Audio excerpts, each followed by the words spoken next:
Baik semuanya, saya mulai. Assalamualaikum warahmatullahi wabarakatuh. Kita akan mulai apa ya istilahnya di sini sharing roadmap penelitian. Acaranya namanya Boba Time dari Prodi Matematika ya. Terima kasih atas kehadirannya semua mahasiswa Prodi Matematika. Di sini ada angkatan berapa saja ya? 2018 dan 2017 ada kayaknya ya. Oke. Dari 2002 orang bersama saya, jadi ada sekitar berapa ini? Mungkin 20 orang ya dari kalian ya. Baik, apakah suara saya terdengar cukup jelas, teman-teman? Jelas, Pak. Jelas ya, oke. Ya, saya akan present.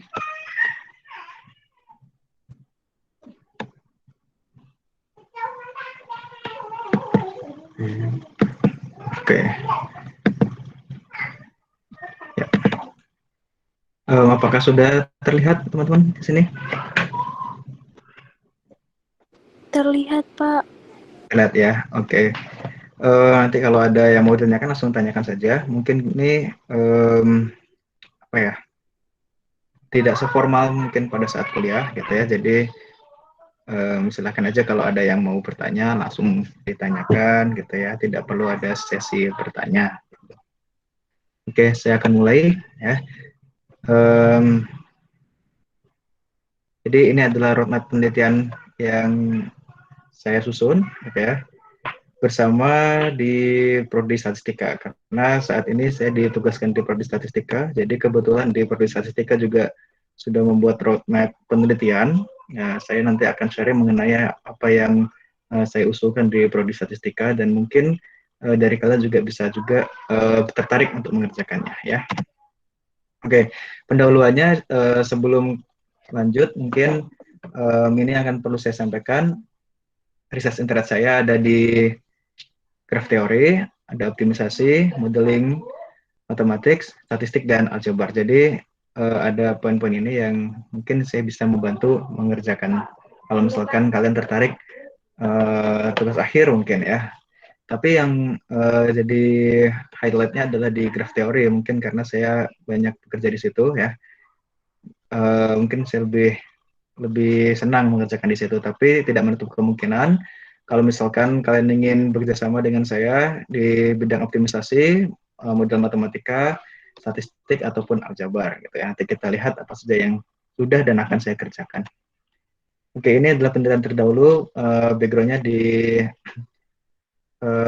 TA dan tesis saya pada tahun 2011 dan 2013. Kalau di tesisnya tentang graf, yaitu dimensi metrik pada graf yang berarah.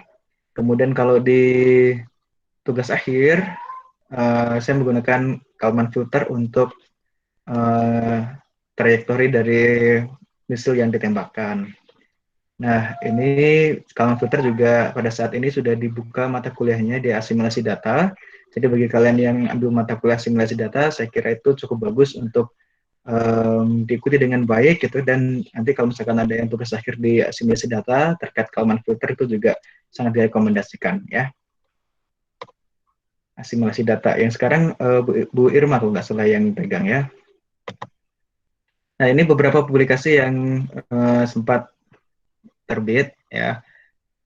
Mungkin kalian bisa ngecek di Google Scholar. Nah, ini Google Scholar-nya. Jadi ketik aja nama saya, kemudian di Google Scholar gitu. Nah, itu ada beberapa penelitian mengenai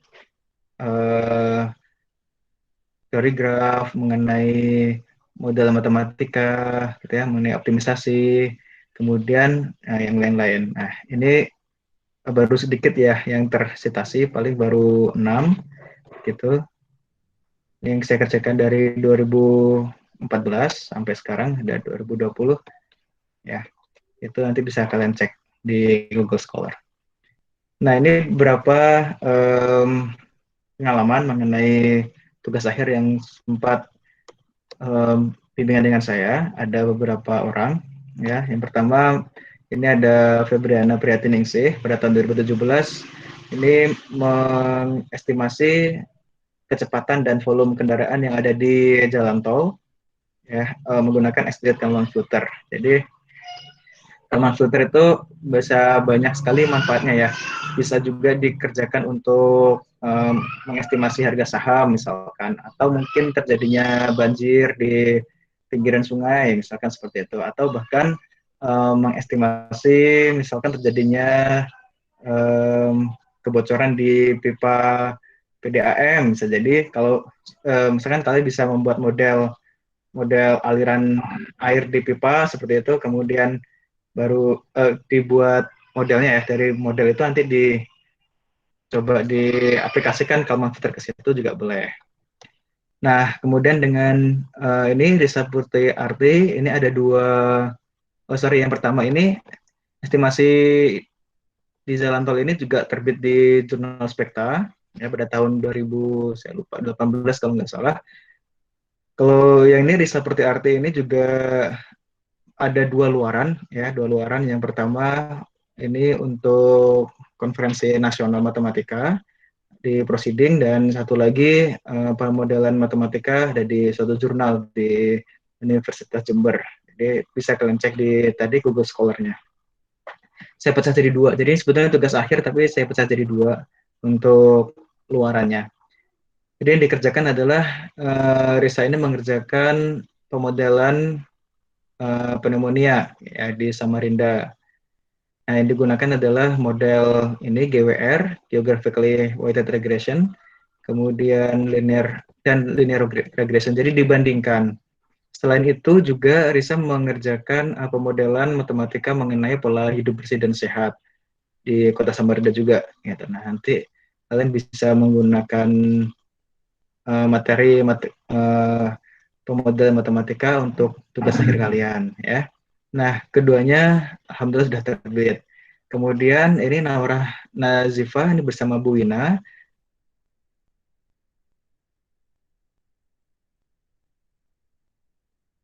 jaringan angkutan kota yang diintegrasikan dengan Transbalikpapan menggunakan Max Plus Aljabar. Nah, ini sebetulnya Bu Win yang lebih expert ya tentang Max Plus, Aljabar Max Plus. Nah, ini jadi yang awalnya itu pada tahun sebelumnya itu ada siapa ya, saya agak lupa namanya,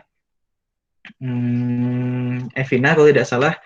Evina mengerjakan Max Plus juga, tapi untuk Trans Balikpapan. Kemudian pada saat sidang begitu, kebetulan saya pengujinya, saya mengusulkan kalau misalkan diintegrasikan dengan angkutan kota, agar misalkan seluruh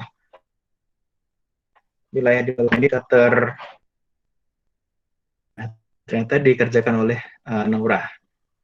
Kemudian pada tahun yang sama, ini ada Rizky Trianingsih mengerjakan ini ya, mengestimasi bagaimana arus lalu lintas yang ada di suatu jalan raya kalau ada percabangan. Jadi kalau misalkan kalian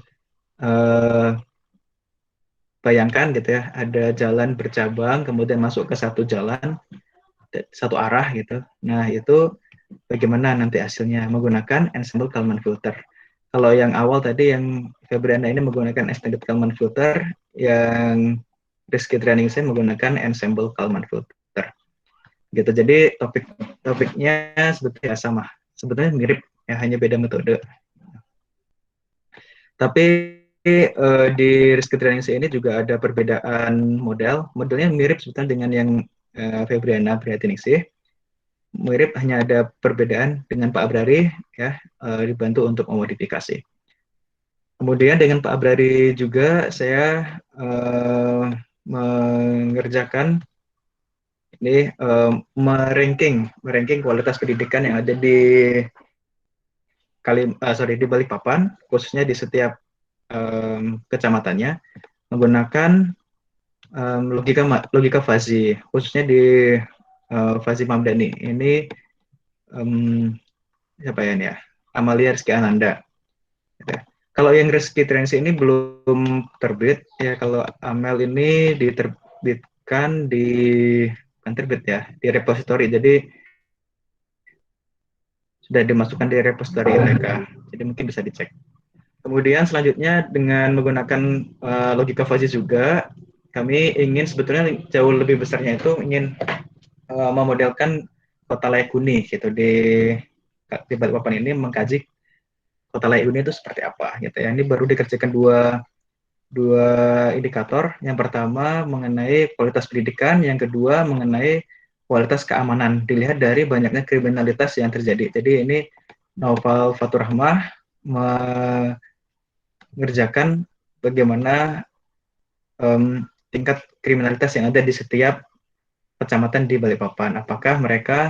Apakah tinggi atau rendah gitu. Nanti di ranking habis itu. Mana kecamatan yang paling aman. Nah, ini insya Allah akan segera terbit ya papernya Novel di proceeding seminar internasional. Waktu itu saya yang membawakan, tapi belum terbit. Insya Allah akan segera terbit ya dalam waktu dekat. Gitu. Kemudian, ini saya salah tahunnya ya, 2020 nih maksud saya, bukan 2022.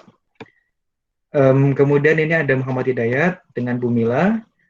Kami waktu itu mengerjakan bagaimana cara kita mengoptimalkan manajemen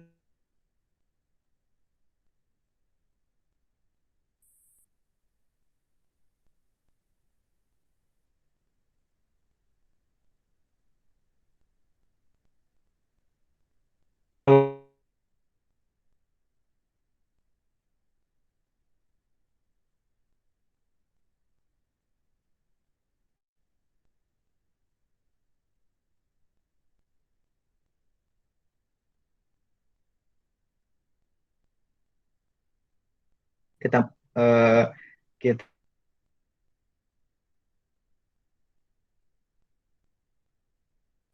parameter-parameter udaranya. Kemudian dari situ kita lihat jarak amannya untuk masyarakat, untuk tempat tinggal masyarakat itu di mana, itu berdasarkan persebaran polusi udara itu, gitu ya. Ini juga belum terbit. Kemudian Vina Nurfaida, dia yang Adi Daleli ini dengan Pak Mulyadi. Kalau Vina Nurfaida ini dengan Bu Anissa. Nah, ini membandingkan metodenya adalah ini logika fuzzy juga dengan metode Webster untuk mengoptimalkan waktu ini, waktu apa ya, waktu tunggu di perempatan jalan, ya, diambilnya itu ke kapan baru. Nah, jadi kalau waktu lampu merah, lampu hijau gitu itu yang dioptimalkan. Kemudian dibandingkan mana yang lebih bagus antara kalau kita gunakan metode Webster atau logika fuzzy seperti itu. Nah, fuzzy yang lain juga kita coba kerjakan dengan ini Devista Hence Hana dan Mbak Salam. Kita gabungkan dengan time series. Ini digunakan untuk melihat beban energi listriknya atau konsumsi energi listrik tiap tahunnya di Kalimantan Timur. Ya, ini kami mengerjakan itu. Ini juga sudah disubmit ke jurnal, tapi masih dalam proses review. Kalau yang Vina ini masih mau disubmit ke suatu seminar. Ini saya dan Bu Anissa beserta ini Indah Khairunisa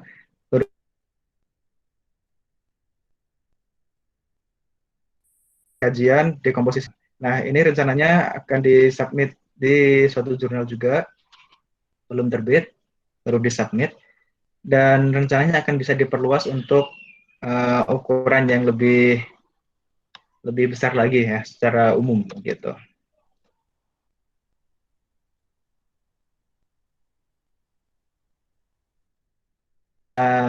Itu adalah pengalaman-pengalaman tugas akhir. Belum tersebut ya kalau nggak salah, saya lupa judulnya gitu. Oke, mungkin itu. Kemudian ini yang kerja praktik. Yang kerja praktik, kalau kerja praktik ini kebanyakan tentang statistik ya dan optimisasi. Kalau kita lihat di sini yang saya urutkan dari yang tahun terbaru, ini optimasi penjadwalan kuliah untuk mata kuliah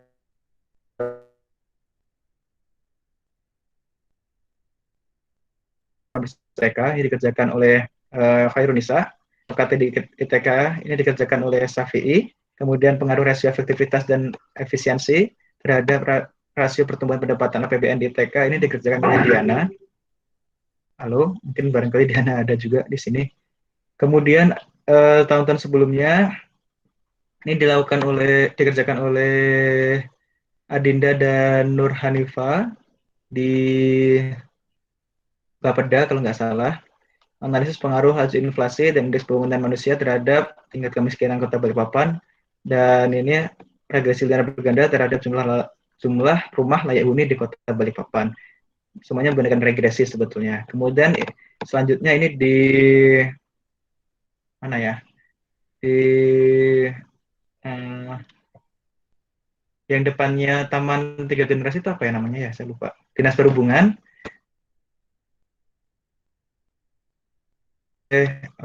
Amalia Rizky Ananda. Kemudian yang satu lagi penjadwalan kerja di Angkasa Pura Logistik Balikpapan ini dikerjakan oleh siapa ya, sudah dulu tuh Winda. Kalau misalkan kalian masih ingat ya. Begitu kalau masih ketemu. Nah, ini roadmap yang akan saya jalankan. Ini sebetulnya TA ya, TA mahasiswa yang tahun ini mengenai logika fazi ada 2, yaitu premi asuransi, bagaimana cara menentukan premi asuransi yang saat ini dikerjakan oleh Rizky Karina bersama Bu Dina. Ini melihat nanti juga membandingkan rencananya akan membandingkan metode, kalau nggak gitu akan membandingkan dengan yang sudah ada saat ini. Gitu. Kalau nggak salah di BPJS ya, kalau nggak salah itu. Kemudian analisis UKT di ITK ini juga menggunakan fuzzy logic. Ini dikerjakan oleh Miftahul Landarianingsih bersama Pak Abrari juga sebagai pembimbing yang kedua. Ini fuzzy logicnya menggunakan fuzzy K-means. Oke, nah ini sebetulnya masih bisa banyak lagi ya. Ada kalau tadi kajian kota layak huni juga bisa dilanjutkan di sini menggunakan beberapa parameter yang lain. Jadi kalau kota layak huni itu ada sekitar 7 gitu, 7 parameter yang harus dicapai oleh suatu kota sehingga disebut sebagai layak huni. Ini juga bisa dicek dengan logika fazi. Kemudian ini penelitian yang sedang akan dilakukan. Mungkin yang saat ini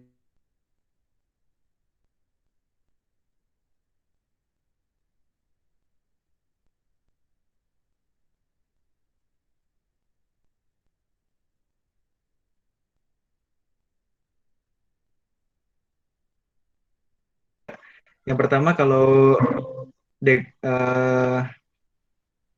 Suci rencananya mau mengerjakan dekomposisi graf ini. Kemudian bilangan kromatik akan dikerjakan oleh Nur Darita, tapi dia nggak di graf Kelly. Dia akan mengecek bilangan kromatik ini untuk jadwal kuliah di ITK. Jadi dari bilangan kromatik itu akan diaplikasikan untuk jadwal kuliah di ITK. Entah ITK, entah JMTI. Kayaknya begitu. Kemudian kalau Ilmi akan mengerjakan pelabelan ajaib gitu ya pada suatu graf. Jadi pelabelannya saja, nggak sampai dekomposisi. Gitu. Nah ini ada topik-topik lainnya juga ya yang barangkali kalian tertarik. Ada dimensi metrik pada graf. Ini belum ada yang ngambil. Ya. Kemudian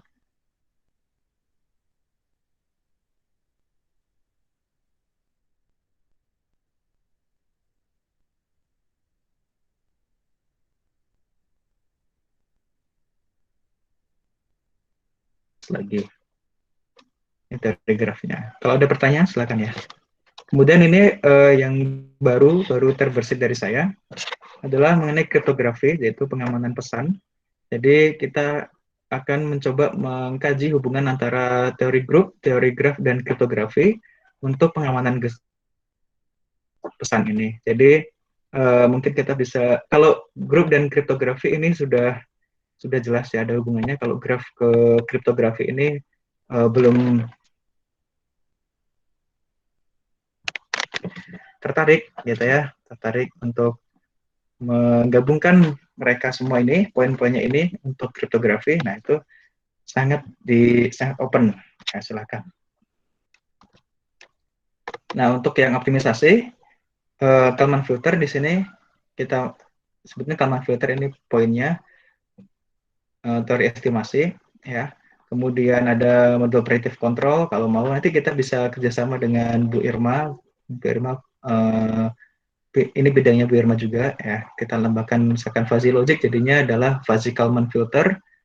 Udah ada juga gitu ya, atau MPC KF dan lain sebagainya, atau teori estimasi yang lainnya untuk memprediksi suatu kejadian gitu. Nah, ini yang saya ingin sampaikan juga, ini adalah roadmap penelitian di Prodi Statistika khususnya di bidang pangan. Jadi pada tahun 2000 tahun gitu ya. Silakan bagi yang tertarik, ini akan saya sampaikan. Yang pertama, pada tahun 2021 kita akan memetakan sumber daya pangan dan penetapan klaster pangan yang ada di Kalimantan mungkin, atau mungkin di Balikpapan ya, atau mungkin kita ambil tengahnya di Kalimantan Timur misalkan. Nah, kita cek ada sumber daya pangan apa saja dan kita tetapkan klaster pangannya di misalkan di wilayah ini pangan yang tersedia apa dan seterusnya. Kemudian analisis biodiversifikasi pangan, apa saja keragaman pangan yang ada di setiap daerah. Kemudian yang di tahun 2001 ini bisa di zoom nggak ya? Untuk ya. Nah, selanjutnya analisis akses masyarakat terhadap ketersediaan pangan lokal. Jadi dari pangan lokal ini kita lihat apakah masyarakat ini mampu mendapatkan pangan yang cukup, gitu ya. Analisis aksesnya ini nggak cuman stok pangan, tapi mungkin affordable-nya masyarakat mengenai uh, uh, bisa nggak di apa ya, tingkat bukan tingkat apa istilahnya ya, masyarakat sanggup membeli atau tidak, seperti itu. Mengenai harganya itu juga bisa kita cek itu. Kemudian di tahun 2022 kita akan mengembangkan metode atau penambahan data ya dalam pemetaan sumber daya pangan dan penetapan klaster pangan. Jadi kita tambahkan data atau mungkin metode yang awal ini kita kembangkan ya. Kalau misalkan begini, misalkan pemetaannya ini hanya pemetaan biasa pakai statistika deskriptif misalkan yang paling mudah ya. Kita bisa juga kembangkan jadi yang tadi ada GWR gitu untuk pemetaan bisa jadi. Kemudian analisis sustainability dari ketersediaan pangan lokal yang awalnya misalkan aksesnya gitu, kemudian kita cek apakah sustain, apakah bisa berlangsung terus ketersediaan pangan lokal. Kemudian di tahun selanjutnya ada anak dan prasarana pertanian, nah atau mungkin perkebunan ya, itu juga bisa.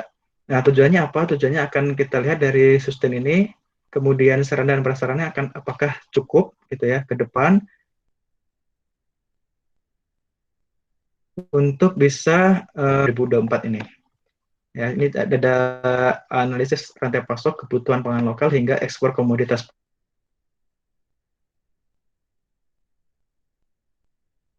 Selain di analisis sarana dan prasarana tahun 2023,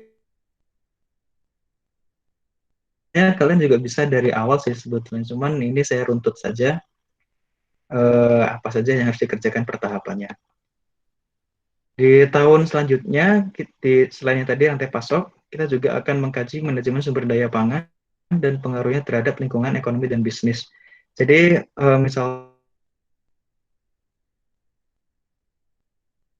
ini kita punya potensi pangan, kemudian apa pengaruhnya terhadap lingkungan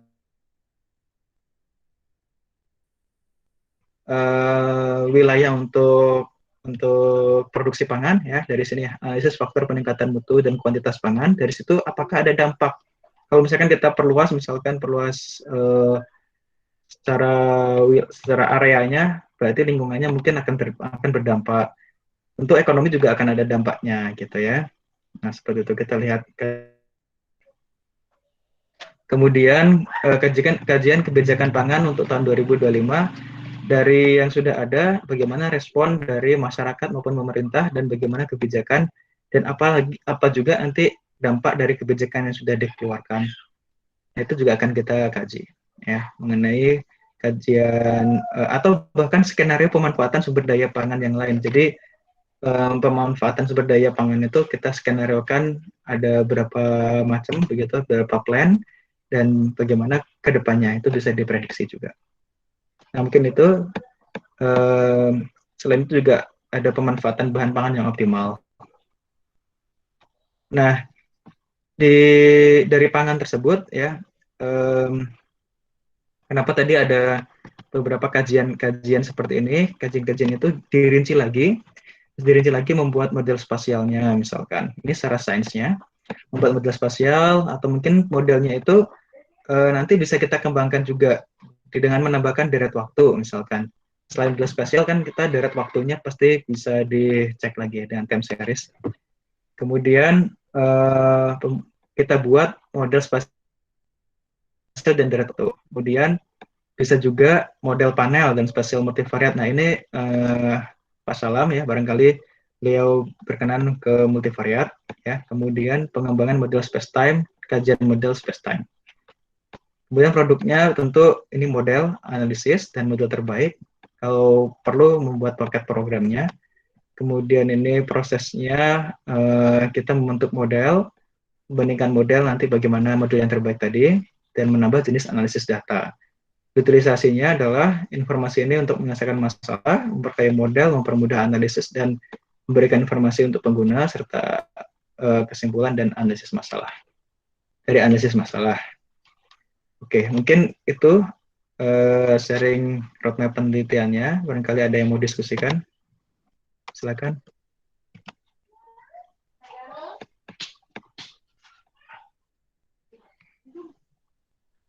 Silakan jika ingin ada yang didiskusikan ya.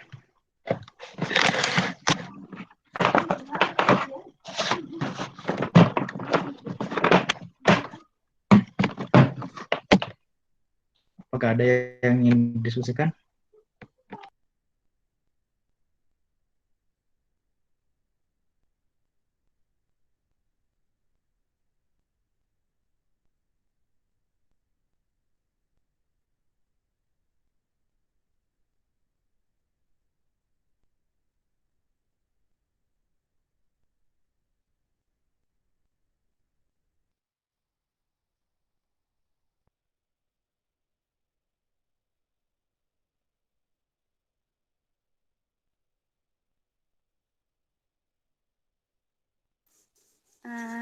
Pak, izin bertanya, Pak.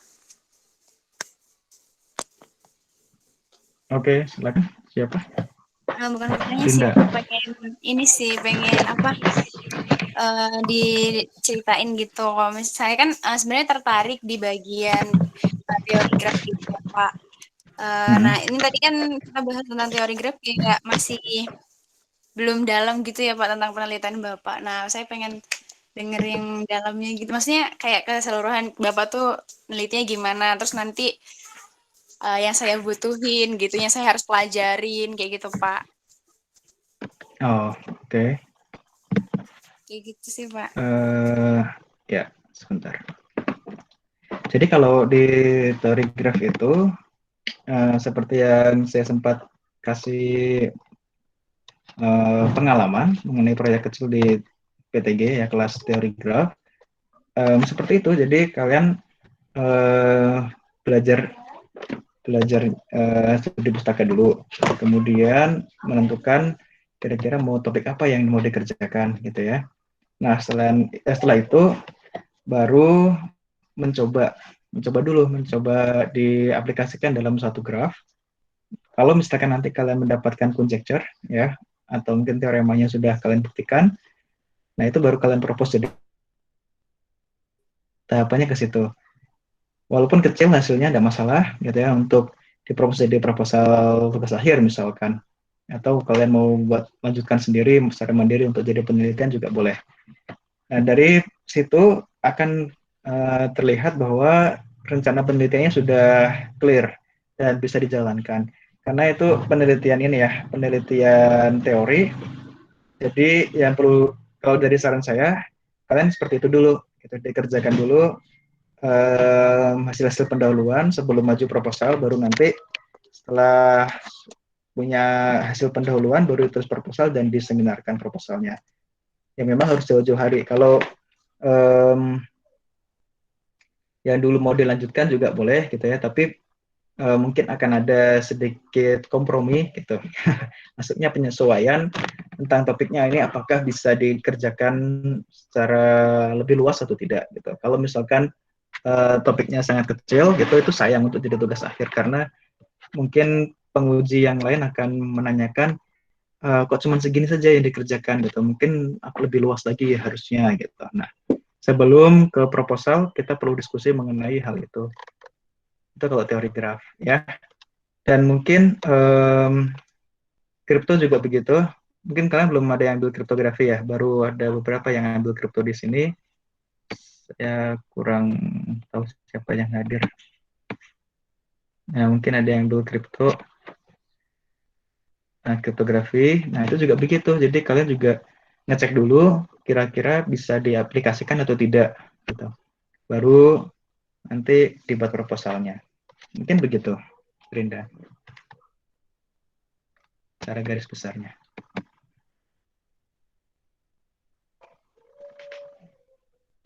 Oke, ada yang mau didiskusikan lagi? Atau lebih spesifik?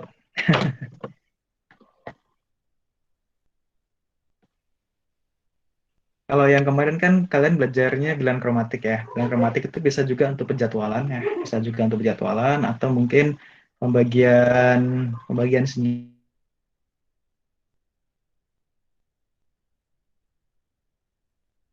Terus selain itu kalau misalkan yang dikerjakan oleh teman-teman yang sekarang itu lebih ke pelabelan graf, dan sebetulnya pelabelan graf itu juga kromatik itu juga masuk pelabelan ya.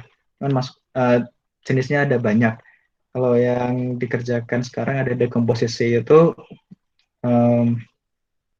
sebetulnya untuk aplikasinya bisa untuk ke jaringan kerja agar nanti setiap divisinya itu memiliki bobot kerja yang seimbang.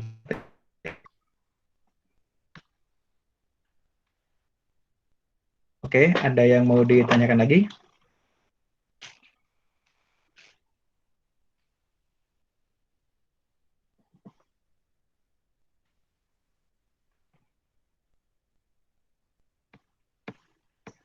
Cukup? Atau ada yang lagi, yang lain? Barangkali yang mau tugas akhir ini berarti sebagian dari kalian mungkin semester depan mau tugas akhir ya, bisa merencanakan dari awal, dari sekarang topiknya apa gitu ya. Atau ada yang sekarang sudah siap, mungkin boleh juga. Kalau dari pengalaman dulu, ada yang semester ini kan berarti kalian semester 6 ya. Nah, semester 6 itu juga sudah ada yang mulai mengerjakan tugas akhir untuk diselesaikan di semester 7 gitu. Jadi secara informal bimbingan tugas akhir. Kenapa kok mengerjakannya dari awal? Ya karena dia membutuhkan yang pertama data dulu. Nah, bedanya gini, ada dua tipe pengerjaan ya teman-teman ya. Kalau di tugas akhir itu biasanya kalian butuh data gitu. Nah, kalau yang membutuhkan data itu juga sama, kalau dari saya sendiri, saya akan menyarankan kalian mengecek datanya itu ada atau tidak. Gitu. Keberadaan data itu ada atau tidak. Baru setelah itu dicoba dulu metodenya. Data ke metode itu dipasangkan dulu, dikerjakan dulu. Kalau misalkan nanti ada hasil yang bagus, baru dimasukkan proposal. Nah, setelah itu baru kerjakan tugas akhir. Nah, sebetulnya pada saat kalian proposal itu ya mungkin 60-70% itu pekerjaan TA sudah selesai begitu. Nah, sharing lagi untuk tugas akhir ya. Kalau datanya nanti kalian belum dapat, itu kalian akan kewalahan. Karena yang pertama kan harus butuh waktu ya, harus butuh waktu untuk mencari data. Yang kedua, datanya itu bisa jadi tidak sesuai dengan apa yang kalian harapkan. Yang ketiga, pada saat diaplikasikan ke metode yang sudah dimajukan di proposal, itu ternyata tidak bisa dikerjakan dengan metode itu, atau mungkin hasilnya tidak bisa sesuai harapan. Ya sebetulnya tidak masalah juga, cuman mungkin itu yang terjadi karena datanya kurang, misalkan seperti itu. Dan akibatnya adalah molor jadi 2 semester, karena alasannya adalah datanya belum cukup. Mungkin itu, ya. Nah, apa akibatnya kalau misalkan kalian molor? Nah, kalau misalkan kalian molor, yang harusnya sudah selesai 1 semester, berarti record record pengerjaan TA-nya itu jadi 2 semester. Nah, itu mengurangi nilai di akreditasi gitu. Jadi idealnya 3-4 bulanan gitu selesai. Jadinya 2 semester gitu kan. Jadi mungkin 10 bulan baru selesai. Nah, itu mengurangi nilai akreditasi. Yang kedua adalah pasien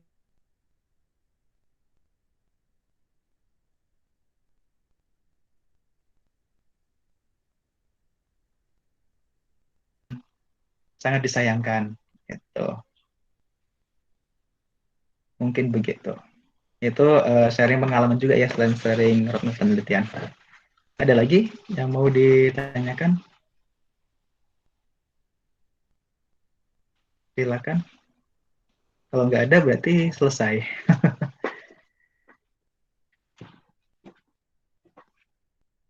Oke, saya tunggu. Barangkali ada yang mau ditanyakan.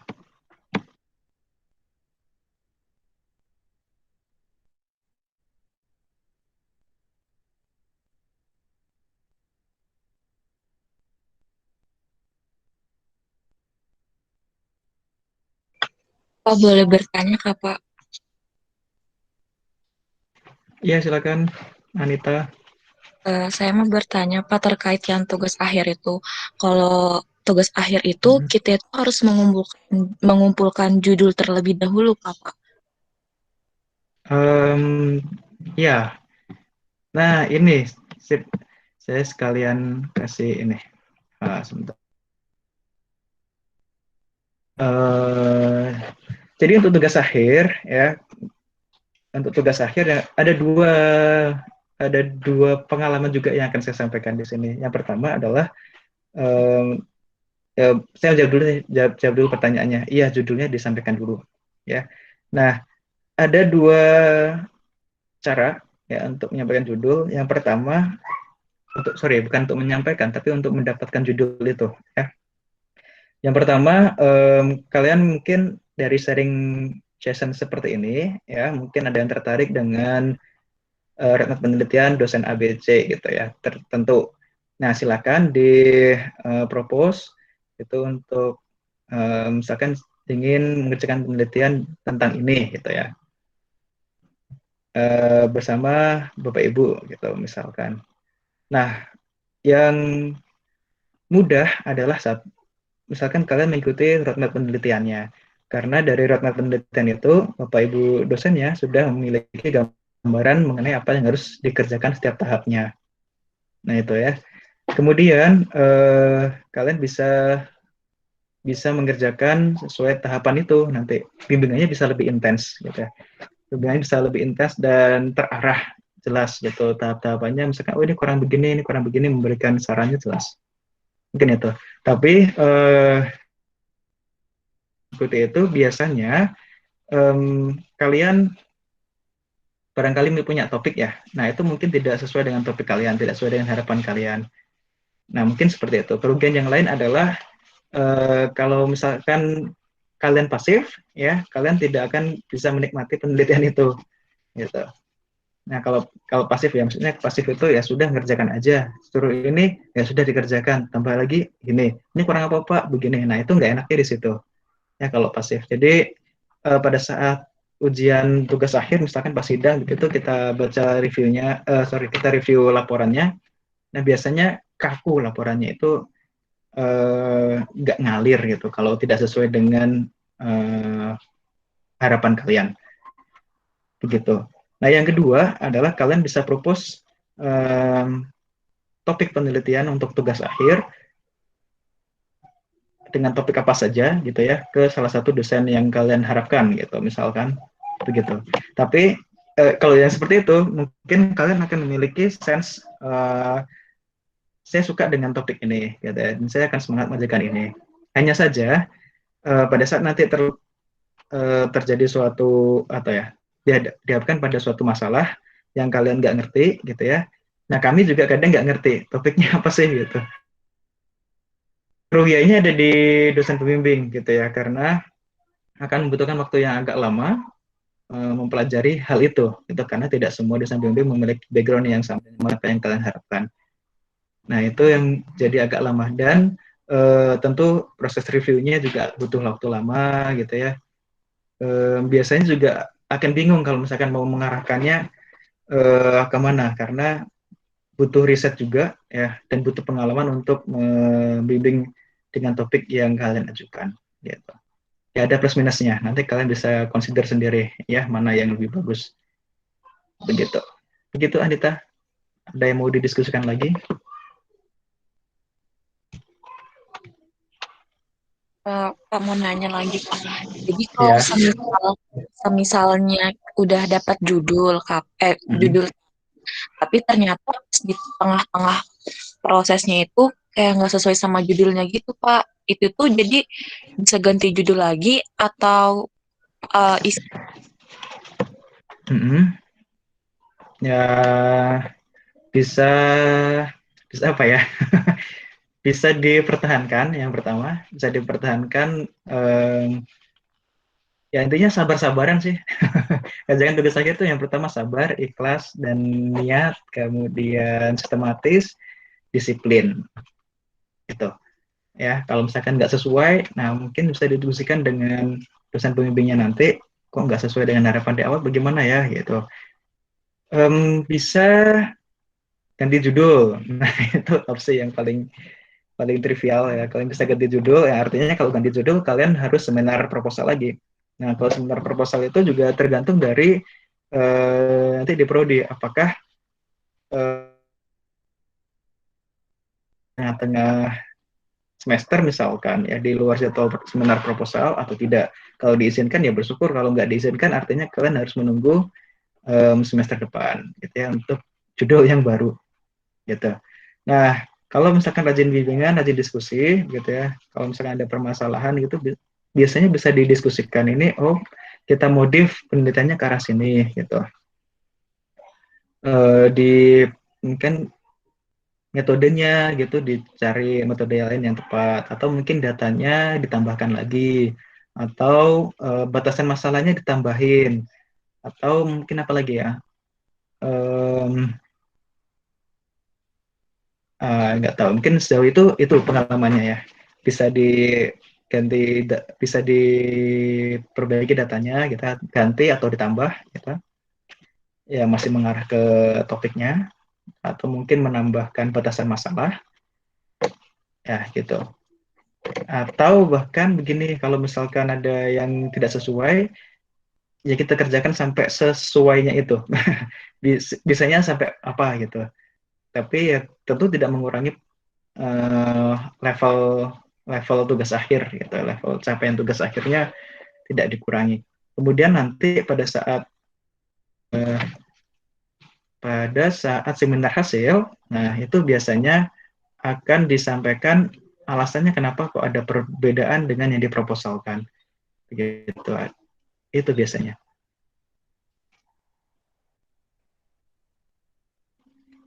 Biasanya sih masih bisa dimaklumi gitu ya, kalau ada perbedaan, asalkan ada alasan yang logis untuk perbedaan tersebut. Jadi tidak harus ganti judul gitu ya, sampai nunggu semester depan, nggak harus. Tapi biasanya gitu, eh, ada yang nggak cocok gitu ya, tapi diem aja.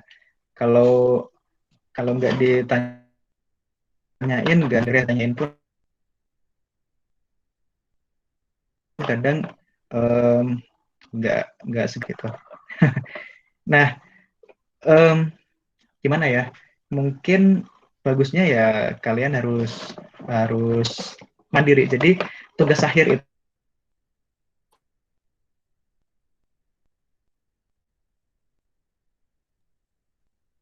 itu bagus itu bisa selesai tepat waktu, bisa cepat selesai itu sangat tidak menjamin.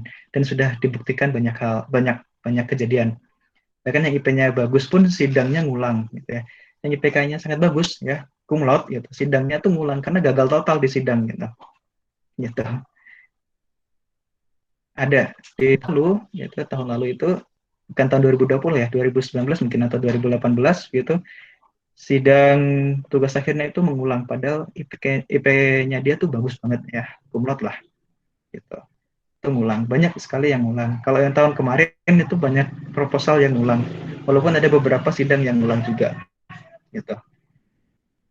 IP-nya bagus tidak menjamin lancar karena tugas akhir itu ya mungkin topiknya lebih ke arah tugas akhir ya, nggak hanya sharing topik penelitian.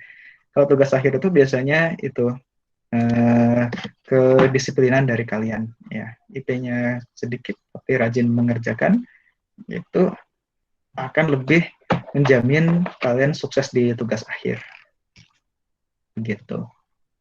Jadi kalau ada masalah tertentu gitu bisa segera didiskusikan gitu. Karena emang rajin ya.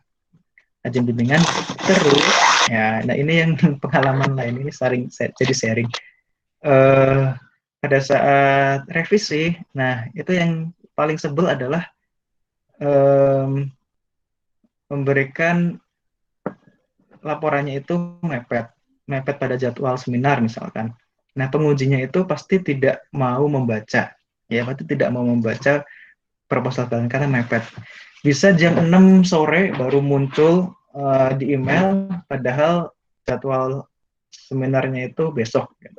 Nah, itu terus terang saya tidak membaca waktu itu, tidak membaca dan ya jelas lah kalau misalkan membaca itu berarti butuh memikirkan, butuh waktu, gitu ya, butuh ada review.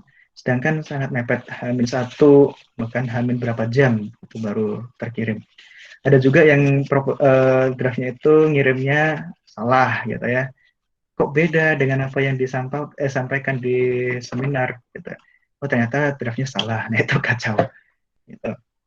Ada juga yang minta reviewnya itu buru-buru gitu. Nah kalau kalian dikasih tugas seminggu aja untuk ngerjakan 3 soal itu mungkin minta waktu tambahan gitu kan. Nah ini coba bayangkan laporan tugas akhir yang isinya 60-an lembar atau bahkan ini kurang apa Pak gitu. Karena ini sudah mau dikumpulkan. Nah, itu males banget. Nah, kalau dari saya pribadi dan mungkin desain-desain yang lain juga akan begitu. Jadi jangan heran kalau nanti nggak bakal dikasih review. Ya mungkin karena seperti itu. Selain itu juga pada saat sudah dikasih review, sudah capek-capek ngasih review per kalimat mungkin ya. Saya sempat ngasih review per kalimat pada saat saya kirimkan, ini tolong dikerjakan sesuai dengan review. Nah, pada saat mengirimkan balik, nah itu ternyata yang diberikan review itu nggak dikerjakan, itu entah alasan apapun, ya baik tugas akhir maupun KP seperti itu. Jadi ya sudah gitu. Nanti implikasinya ada di nilai gitu, nilai penulisan kalian bagaimana? Kan ada nilai penilaian di laporan kan ada sistematika penulisan laporan, gitu itu ada nilainya. Sistem apa penilaian kinerjanya bagaimana tugas akhir, nah itu juga ada penilaiannya. Ya kalau nggak dikerjakan sesuai dengan revisi, mungkin ya pasti akan mempengaruhi nilainya berkurang gitu ya. Kemudian buat janji tidak sesuai jadwal, nah itu juga akan mengurangi nilai di bagian kinerja. Gitu ya.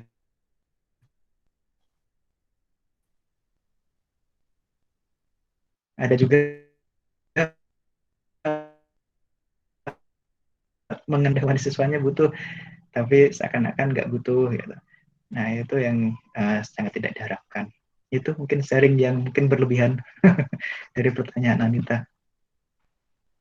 Baik, Pak. Terima kasih, Pak. Sama-sama.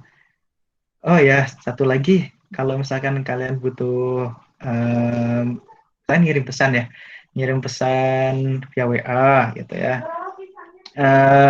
Usahakan foto profil kalian itu seproper mungkin, selayak mungkin gitu ya. jangan kartun gitu ya, kartun yang anime yang gak jelas gitu ya, yang terlalu seksi gitu, atau mungkin juga foto kalian yang mungkin tidak enak dipandang bisa jadi ya, itu tolong diganti ya. Em, berikan foto yang jelas itu terhadap untuk identitas kalian gitu. Ya kalau misalkan nggak berminat untuk memberikan foto yang kelihatan wajah, ya mungkin apa ya, profil yang yang yang pantas lah ya gitu, yang intinya pantas untuk uh, ditampilkan di situ. Karena ya nggak enak gitu kalau dilihat ini ada yang foto pakai baju seksi lah, ada yang pakai anime yang nggak bagus dilihatnya kayak gitu. Nah ini mungkin sekalian barangkali bisa segera diubah ya, kayak Leon, Gio. Nah Gio kan Avatar, Leon ini apa ya? Avatar juga kan ini? Saya nggak tahu. Terus apa lagi ya yang kelihatan di sini? Mungkin kalian bisa mulai mengubahnya dari sekarang ya. Pakai foto yang formal saja gitu ya, yang lebih jelas. Itu lebih enak. Nah kayak Catur, nah Catur pakai pakai Gio. Nah Catur juga ini sudah bagus ya. Pakai foto diri jelas gitu, ada orangnya. Nah ini kan email kalian ya, email kalian bisa diperbaiki untuk profil kalian. Nah mungkin itu tambahannya. Bisa jadi loh pembimbing itu males membalas pesan karena memang ini profilnya aja nggak jelas gitu. Jadi dirinya aja nggak jelas. Seperti itu. Ya itu sempat dibahas waktu sidang tugas akhir kamu loh. Foto profilnya aja seperti ini. Nah, itu serba-serbi mengenai tugas akhir ya. Karena saya yakin di sini untuk sharing penelitian juga arahnya ke tugas akhir. Tugas akhir kalian mau mengerjakan apa? Oh ya, poin lagi, kalau misalkan kalian mengerjakan tugas akhir sesuai dengan roadmap penelitian, nah roadmap penelitian ini akan di record di poin akreditasi gitu.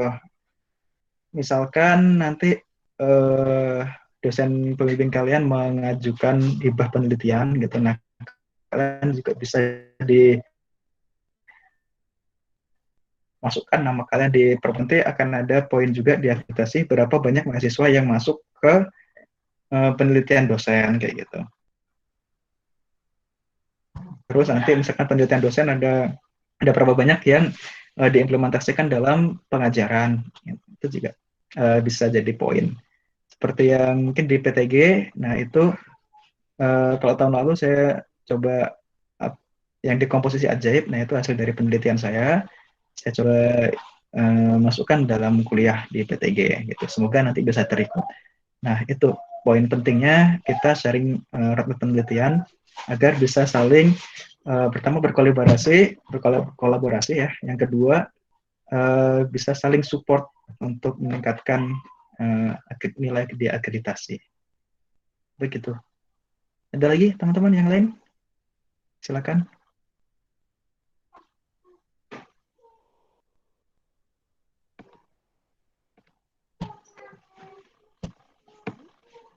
Silakan Dok, kalau ada yang ingin diskusi.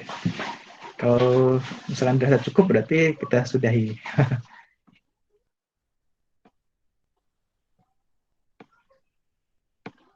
Sebelumnya isi ini ya di lembar ini, lembar presensi. Dan sebelum saya ada siapa ya yang sudah ngisi?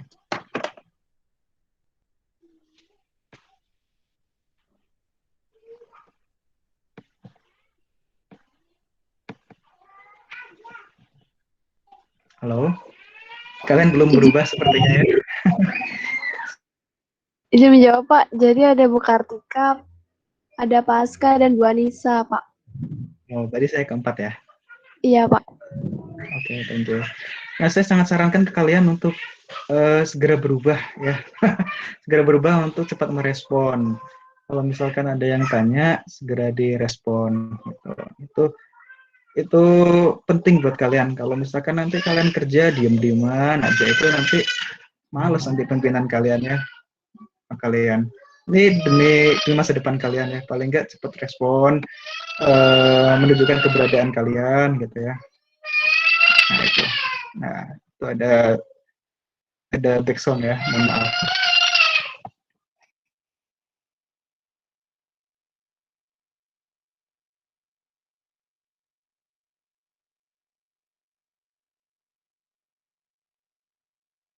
Oke, ada lagi yang mau didiskusikan, teman-teman?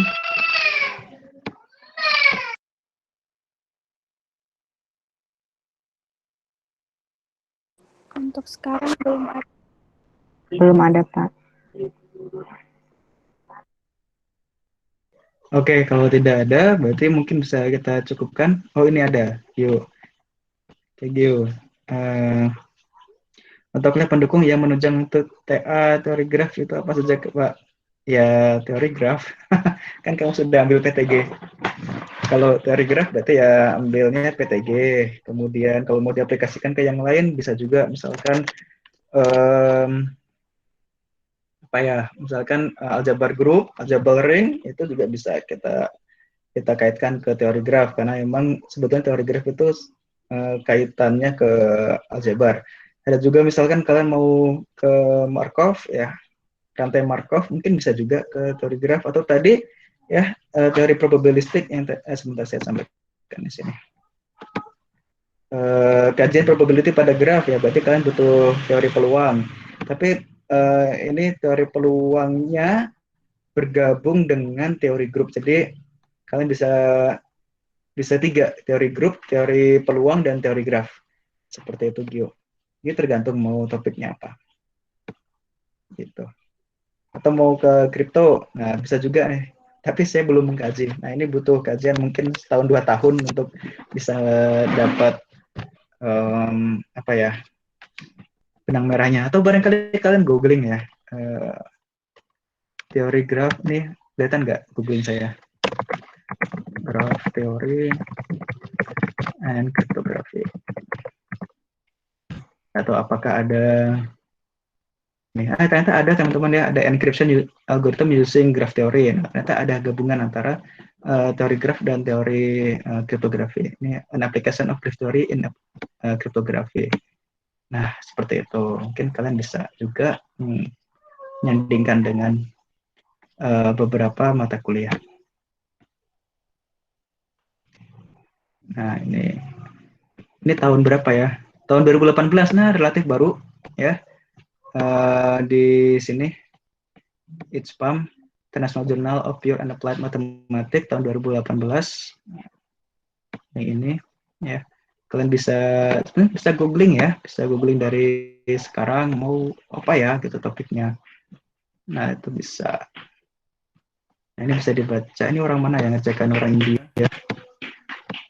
Mengenai the need of secure communication of message is nothing new. It has been present since ages. Security in today's world is one of the important challenge. Cipher can be converted into graph for secret communication. Nah, ini dari cara kita mengkode suatu pesan ya, bisa di convert ke graph.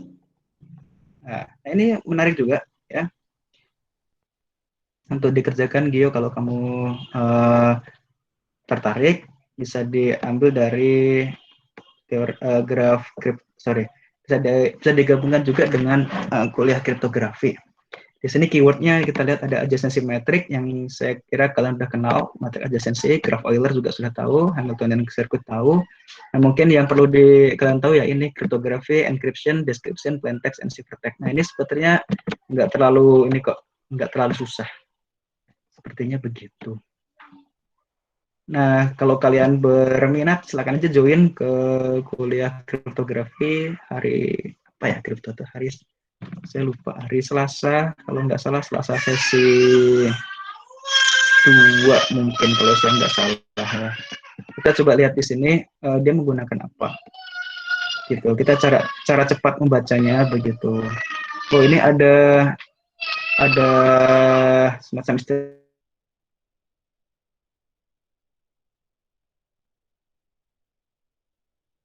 Oh prosedurnya apa ya, prosedurnya kita cek graph Euler-nya.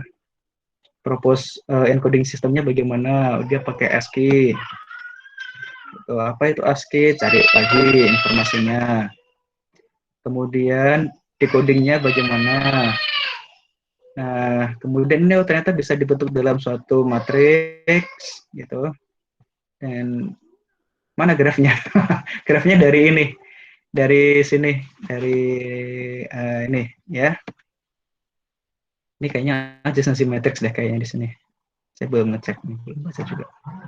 Mungkin itu. Jadi tergantung ya, Gio mau ke topik apa. Kalau misalkan mau ke kripto, berarti tambah kripto. Kalau misalkan mau pelabelan, saya kira kemarin sudah cukup untuk pelabelan di teori graf.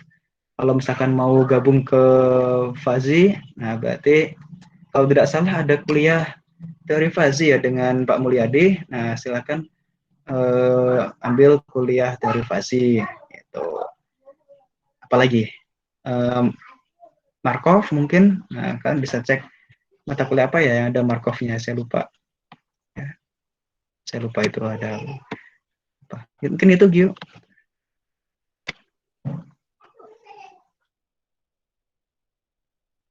Oke, terus ada lagi kalau bimbingan mulai sekarang bisa gitu, lebih ke arah diskusi gitu maksudnya iya. Jadi bisa ada arah untuk lebih lanjut ke depan ya. Jadi bisa dari sekarang misalkan mau mengerjakan apa. Tapi biasanya ya pengalaman-pengalaman itu kalau misalkan dari semester 6 karena kalian juga masih banyak kuliahnya, mungkin nggak bisa rutin karena memang kalian juga butuh mengerjakan kuliah. Paling ya sebisanya gitu, nggak terjadwal rutin tiap pekan ada bimbingan gitu. Tapi kalau bisa juga lebih bagus. Cuman apa ya berat di kalian mungkin begitu karena masih ada kuliah yang lain. Untuk mempersiapkan tugas akhir seperti itu juga boleh, lebih bagus seperti itu. Jadi ya kalian ambil waktu dari ke belakang gitu. Biar nanti bisa lulusnya, terrekodnya itu tepat waktu. 1 semester selesai. Padahal sebetulnya 2 semester gitu ya pengerjaannya. Gitu. Silakan bagi yang lain mau diskusi. Oke. Ada lagi? Kalau nggak ada, kita bisa cukup kan?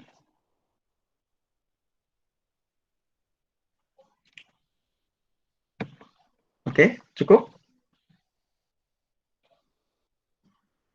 Atau mungkin mau resen dulu? Kalau resen, kemudian nggak bisa pakai mic-nya, bisa ngetik, ditungguin. Tapi kalau nggak ada, berarti sudah cukup. Oke, semua cukup ya. Kalau begitu saya tutup. Silakan diisi absennya. Saya ulangi lagi di chat. Silakan dibuka absennya, diisi. Ya, semoga sharing session kali ini bermanfaat untuk kita semua dan kalian lancar untuk mengerjakan TA. Tidak ada yang molor ya, seperti itu. Dan diskusi dengan pembimbingnya lancar. Oke, mungkin begitu dari saya. Terima kasih atas perhatiannya. Assalamualaikum warahmatullahi wabarakatuh. Waalaikumsalam, Pak. Waalaikumsalam, Pak. Oke, saya Makasih, Pak. sama saya stop code-nya ya. Sampai jumpa di lain kesempatan.